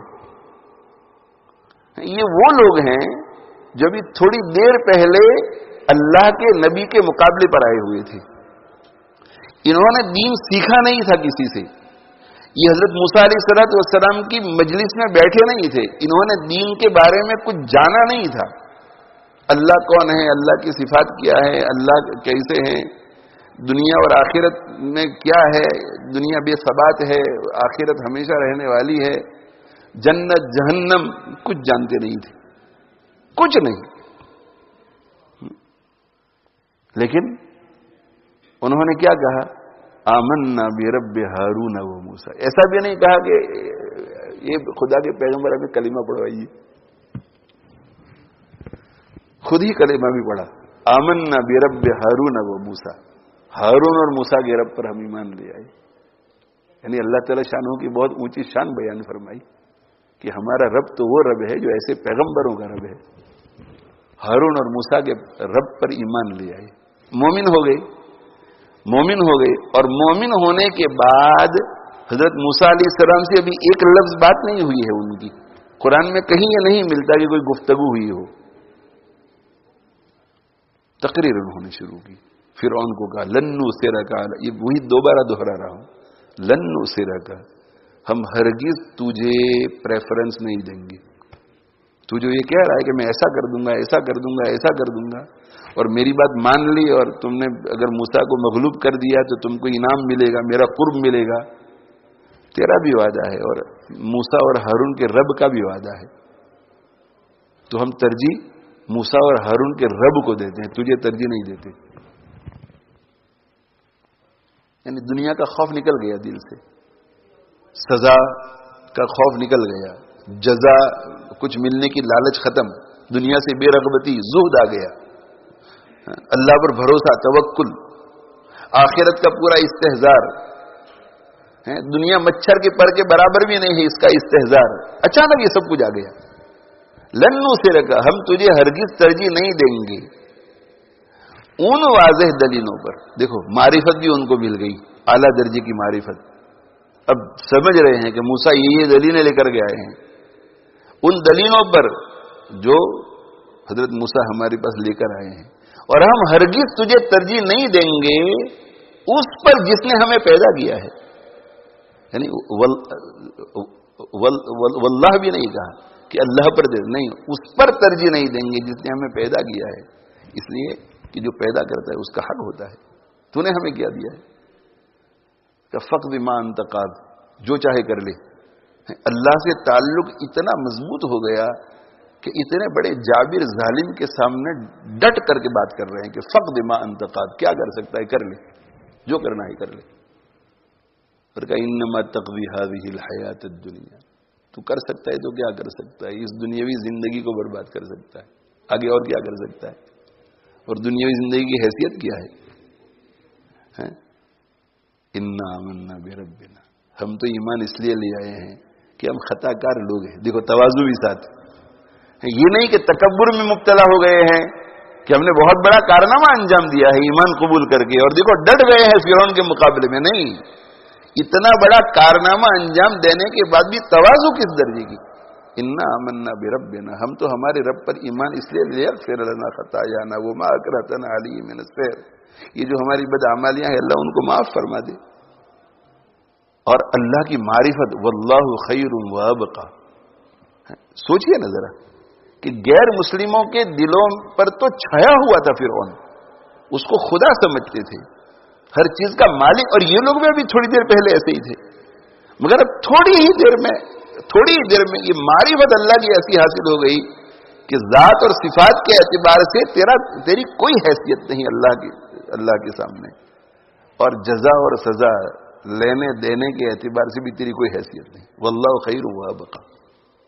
اور آخرت کے بارے میں دیکھو کیسے دو جملے، انہ من یأتی ربہ مجرما، جو مجرم بن کر کے آتا ہے اللہ کے پاس تو فإن لہ جہنم، اس کو تو جہنم ملے گی، لا يموت فیہا ولا یحیا، اس میں مرے گا تو نہیں وہ. دیکھو اعتقاد بھی کیسا مضبوط ہو گیا آخرت کے بارے میں کہ آخرت ہمیشہ کی ہے. ولا یحیا، مرے گا تو نہیں، مگر جو زندگی اس کی ہمیشہ کی رہے گی وہ زندگی ایسی ہوگی جسے زندگی کہنا بے سود ہے، جس میں ایک قطرے کا بھی آرام نہیں ہوگا.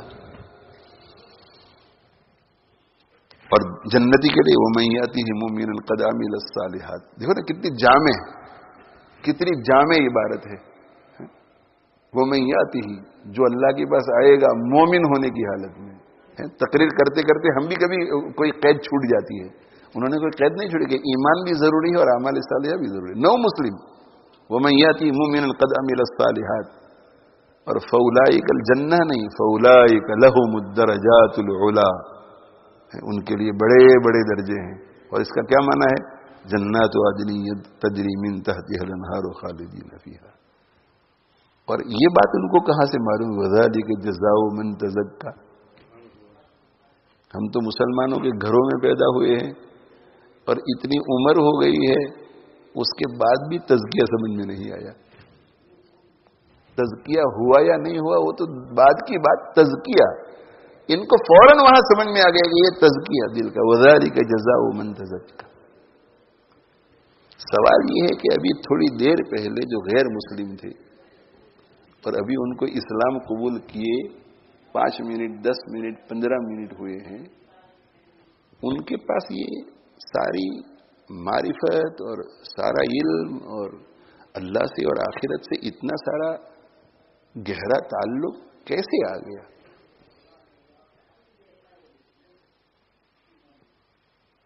کسی جگہ تبلیغ میں گئے ہو، کسی مدرسے میں انہوں نے داخلہ لے کر کے کچھ پڑھا. ایک ہی چیز ہے، وہ ہے پیغمبر کی صحبت.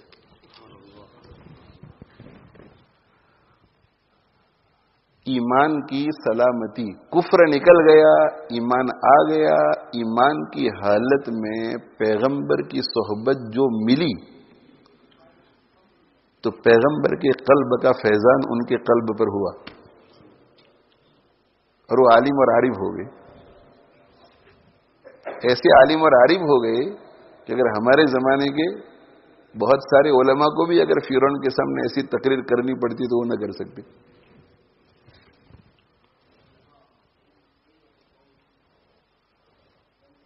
اس سے صحبت کی اہمیت کا پتہ چلتا ہے. اس سے پتہ چلتا ہے کہ صحبت سے کیا ملتا ہے. صحبت صالح ترا صالح کند، صحبت طالح ترا طالح کند. اگر پیغمبر کی صحبت کا یہ فائدہ ہوا، پیغمبر کی صحبت کا یہ فائدہ ہوا، ایمان قبول کیا تو پیغمبر کی صحبت کا یہ نفع ہوا.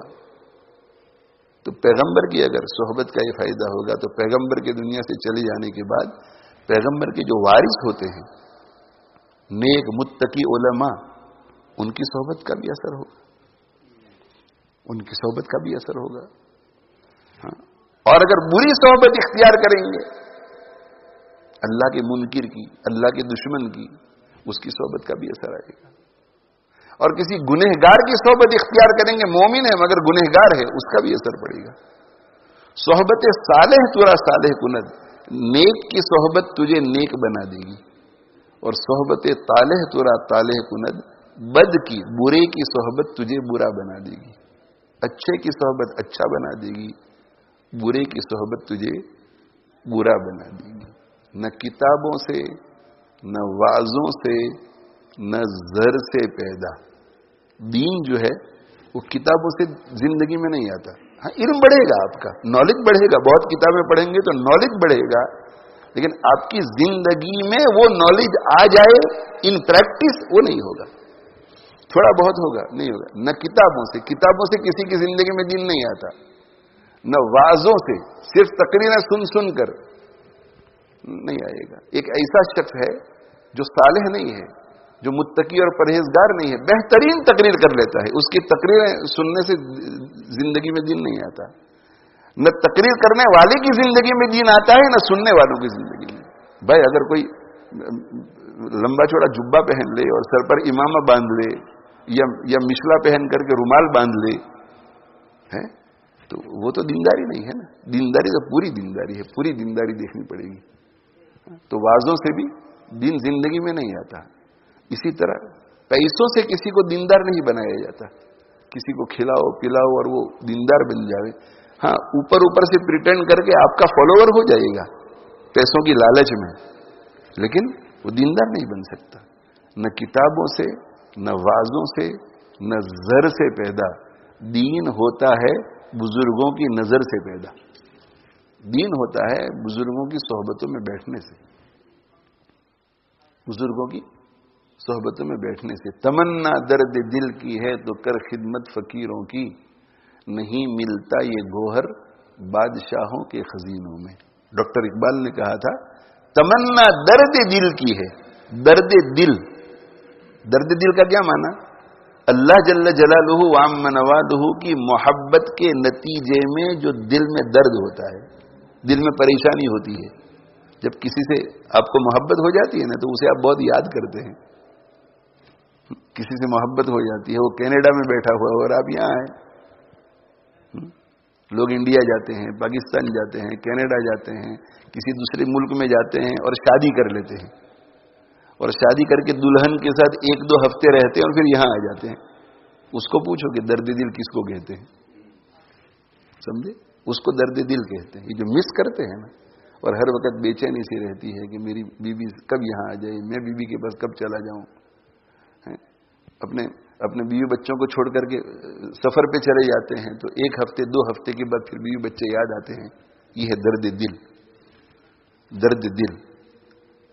تو اللہ تعالی شانہ کی محبت کی وجہ سے اللہ ہمیں درد دل عطا فرما دی.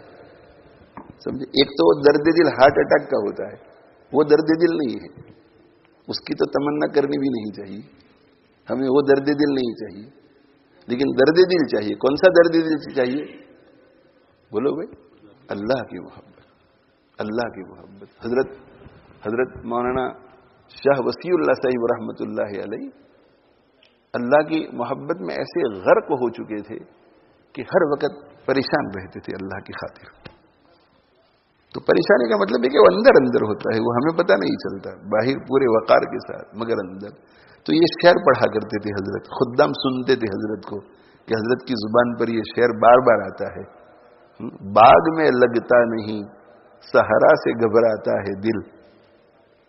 صحرا ڈیزرٹ جو ہے، ڈیزرٹ تو گھبرانے کی جگہ ہی ہے.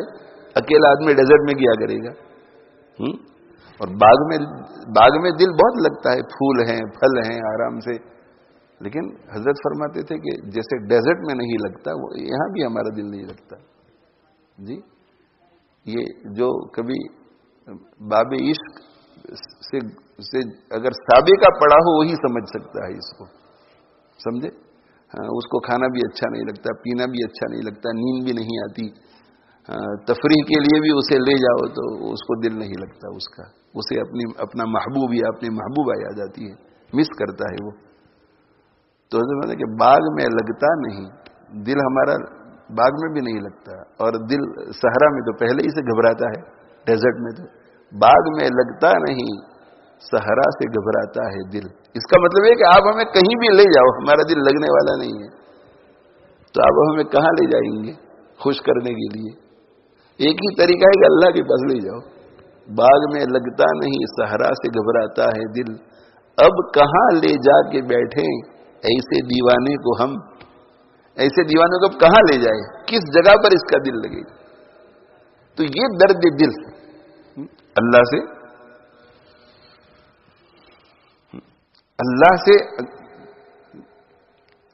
سے محبت کا درد، یہ اللہ ہم سب کو عطا فرما دے. کروں قربان اپنی ساری خوشیاں. پوئٹ کیا کہتا ہے شاعر؟ کروں قربان اپنی ساری خوشیاں، تو اپنا غم عطا کر. یہ اللہ تیری محبت کے غم کے لیے میں ساری خوشیاں قربان کرنے کے لیے تیار ہوں. کروں قربان اپنی ساری خوشیاں، تو اپنا غم عطا کر. دل بدل دے، میرے دل کو تو بدل دے، اور میرے دل کو بدل کر دل میں یہ مخلوق کی جو محبت ہے ان سب کو نکال دے، اور اس کی جگہ پر اپنی محبت عطا کر. اور اپنی محبت اس درجے کی کہ غم محسوس ہو، درد محسوس ہو. اور غم کیا ہے کہ میں کب اللہ سے ملوں، اللہ سے کب ملاقات ہوگی، اللہ کو کب دیکھوں گا. یہ اندر سے اللہ سے کب ملاقات ہوگی، اللہ سے کب ملوں گا. موت کی تمنا کرنا کسی درد کی وجہ سے، کسی تکلیف کی وجہ سے، کسی مصیبت کی وجہ سے، یہ ناجائز ہے، گناہ کا کام ہے. آپ صلی اللہ علیہ وسلم نے فرمایا کہ لا یتمنین احدکم الموت لضر اصابہ، تم میں سے ہرگز کوئی موت کی تمنا نہ کرے کسی تکلیف کی وجہ سے جو اسے پہنچے. بہت درد ہوتا ہے، بہت درد ہوتا ہے، مر جاؤں، نہ، ایسا نہیں کرنا.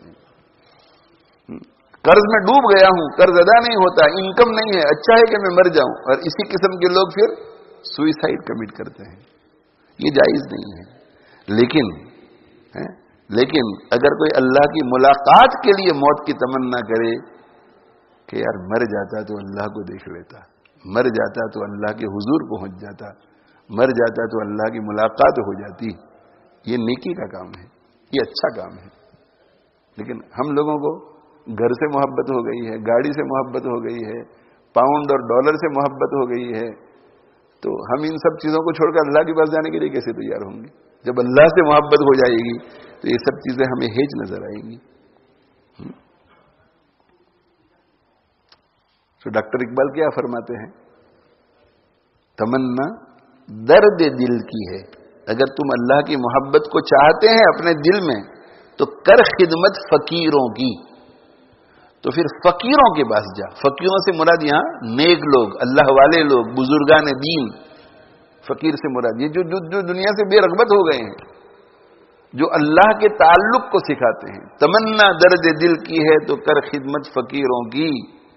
یہ جو درد دل کا جول ہے نا، جول، یہ بھی ایک جول ہے نا، جول روحانی دنیا کا جول.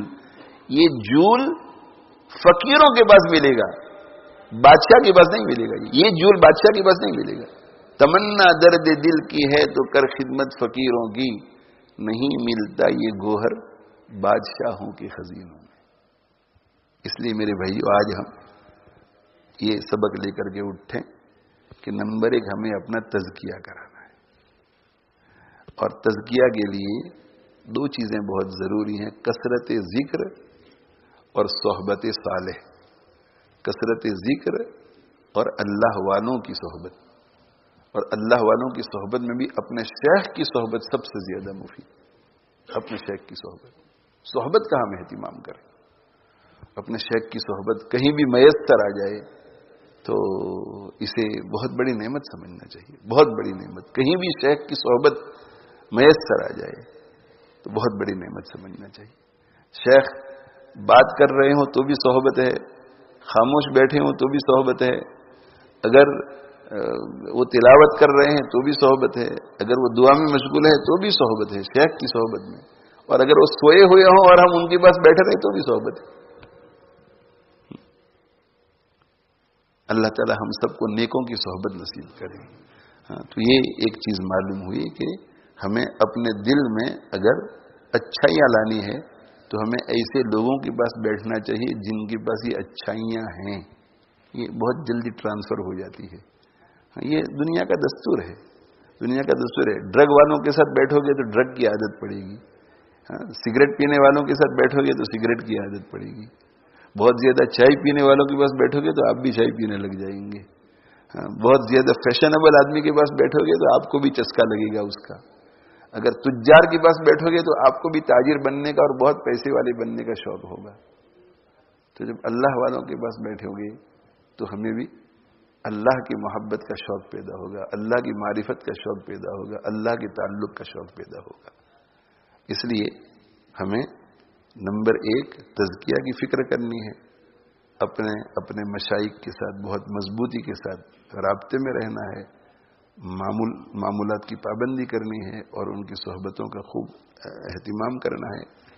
اور نمبر دو یہ جو یہ صحبت ہے، صحبت پہلے تو تزکیہ کی خوب فکر کرنی ہے کہ تزکیہ ہو جائے. اور تزکیہ کے لیے 2 چیزیں ہیں. ایک ہے کثرت ذکر اور دوسرا ہے نیک صحبت. اور دوسری چیز ہے کہ نیک صحبت کا اثر آپ کو معلوم ہو گیا تو ہمیں بری صحبت سے ہر حال میں بچنا ہے، ہر حال میں دور رہنا ہے. بغیر ضرورت کے بری صحبت نہیں. اور اگر کسی ضرورت کی وجہ سے بری صحبت اختیار کرنی پڑی تو پھر اتنی نیک صحبت اختیار کر لو, اچھی صحبت اختیار کر لو. ہے بھائی, کوئی رشتہ دار ہے ہمارا, بری صحبت ہے, مگر تعزیت کے لیے جانا پڑے گا آپ کو, عیادت کے لیے جانا پڑے گا آپ کو, صلہ رحمی کا تقاضا ہے. اب آپ چلے گئے اور آپ کو, تو پھر آپ کو اس دن ذرا نیک صحبت کا زیادہ اہتمام کرنا چاہیے. کسی نیک آدمی کے پاس خلوت میں بیٹھ گئی تو بری صحبت سے بچنا ہے اور نیک صحبت کو اختیار کرنا ہے. ہمیشہ نیک لوگوں کے ساتھ اٹھنا بیٹھنا ہے. اس میں بھی اگر کسی جگہ متقی, پرہیزگار, اہل اللہ مل جائے, نیک لوگ ہیں تو بہت ہی اچھا ہے. اور ان میں بھی ہمارے شیخ کی صحبت جو ہے وہ بہت ہی اکثر ہوتی ہے, اس لیے اس کا بہت زیادہ اہتمام کیا جائے. اللہ تعالی شانہ ان گزارشات کو میرے اور آپ کے حق میں مفید بنائیں اور ہمیں ان پر عمل کرنے کی توفیق دے. اللہ تعالیٰ اسی طرح ہماری قرآن سے, احادیث سے صحیح رہنمائی فرماتا رہے, اور اللہ تعالیٰ غلط سمت میں, غلط رخ پہ پڑنے سے اللہ ہماری حفاظت فرمائے. وآخر دعوانا الحمد للہ رب العالمین, وصلی اللہ علی نبینا محمد وعلی آلہ واصحابہ اجمعین. بھئی تعمیرات کے سلسلے میں جو ہے انگلش میں تو بات ہوئی ہے, اردو میں بھی ہفتے میں ایک دفعہ میں کر لیتا ہوں. منڈے کرتا ہوں, مگر آج ٹیوزڈے کل نہیں آیا مجلس میں, تو اردو جاننے والے لوگ بھی ذرا جستجو میں رہتے ہیں, تو ان کی خدمت میں گزارش ہے کہ الحمدللہ اللہ کا بڑا احسان ہے. گزشتہ ہفتے الحمدللہ 54,000 پاؤنڈ جمع ہوئے تھے. یعنی Friday to Friday, Thursday to Thursday دیکھتے ہیں, تو اس کے بعد Friday, Saturday, Sunday, Monday, Tuesday, یہ حساب میں ابھی نہیں آیا ہے. لاسٹ تھرسڈے تک میں مزید 54,000 پاؤنڈ آئے تھے, اور اب ہمیں ضرورت ہے 123,000 پاؤنڈ کی. صحیح, ہاں, 117, اچھا 173, معاف کیجیے, 173,000 پاؤنڈ کی اب ضرورت رہتی ہے. تو بس اب قریب قریب پہنچ رہے ہیں الحمدللہ. تو سب دعا بھی کریں اور کچھ نہ کچھ دیتے رہیں. جو حضرات دے چکے ہیں وہ بھی دیتے رہیں, جنہوں نے نہیں دیا ہے وہ بھی ضرور دیں. اللہ تعالیٰ شانہ خصوصی فضل فرمائے, اللہ خصوصی فضل فرمائے, اللہ خصوصی فضل فرمائے, اور سب کو ان کی دنیا میں بھی اور دین میں بھی خوب برکتیں عطا فرمائے. کام ہمارے لیے سب نے مدد کر کے آسان کر دیا, تو دعاؤں کے مستحق ہے. اور تو ہم دے کے آ سکتے ہیں, اللہ آخرت میں اجر دے گا, ہم دعا کر سکتے ہیں. یہ کام بڑے مشکل ہوتے ہیں ہمارے زمانے میں, چندہ وغیرہ. تو یہ اللہ تعالیٰ شانہ نے بس اعلانات پر ہی اعلان ہی کرتے ہیں, کسی سے 1 to 1 تو بات کرتے نہیں. اللہ کرے کہ اسی طرح یہ ادارہ قیامت تک چلتا رہے, اور باقی سارے اداروں کے لیے بھی اللہ تعالیٰ ایسے اسباب پیدا فرمائے. تو بہرحال اور دعا خاص کریں کہ کام جو ہے بہت سموتھلی جاوے, اور عافیت کے ساتھ جو ہے وہ کام اللہ پورا کرا دے. جزاکم اللہ خیرا. اور عالم اسلام میں کچھ حالات ہیں تو سوشل میڈیا سے دور رہو. کل ہمارے ایک ساتھی مولانا ہے, انہوں نے کہا کہ بس یہ جا کر کے دیکھتے ہیں تو پھر ذہن پریشان ہوتا ہے اور اس میں لگا رہتا ہے. حالات ہے نا مڈل ایسٹ میں سب ہو رہا ہے. تو میں نے ان سے کہا, میں نے کہا حالات کی طرف توجہ مت کرو, حالات بدلنے والے کی طرف توجہ کرو. حالات کی طرف توجہ کر کے کیا کرو گے؟ آدھ گھنٹے پون گھنٹے حالات دیکھ کر کے آپ کچھ کرنے والے ہیں؟ آپ سے کوئی رائے لینے والا ہے؟ ڈونلڈ ٹرمپ آپ کو فون کرنے والے ہیں کہ اب حملہ کریں کہ نہ کریں؟ تو آپ ساری یہ فکریں کیوں کرتے ہیں؟ آپ تو اللہ کے حوالے کر دو کہ یہ اللہ آپ فضل فرمائیے, آپ فضل فرمائیے, آپ فضل فرمائیے, آپ فضل فرمائیے. ہے کہ نہیں؟ جیسے ہمارے تعلق والوں میں, دوستوں میں سے جب کوئی بیمار ہوتا ہے تو ساری ڈیٹیل ہم کیا معلوم کرتے ہیں کہ ڈاکٹروں نے کیا کہا, کیا ہے ان دعا کرتے ہیں کہ اللہ ان کی زندگی عطا فرما, عمر میں برکت عطا فرما, ان کو راحت عطا فرما. تو پورے عالم کے لیے دعا کرو, پورے عالم کے لیے. یہ امت جو ہے, امت جب دین سے دور ہو جاتی ہے تو اللہ تعالی شانہ پھر اس قسم کے حالات پیدا کرتے ہیں. تو ہمیں تو بس اللہ سے مانگنا ہے کیا صحیح ہے کیا غلط ہے، کون صحیح ہے کون غلط ہے، یہ سب سمجھنا بھی بہت مشکل ہے. تو اللہ سے کہو گے اللہ ہم تو اتنا چاہتے ہیں کہ برے حالات چلے جائیں، اچھے حالات آ جائیں.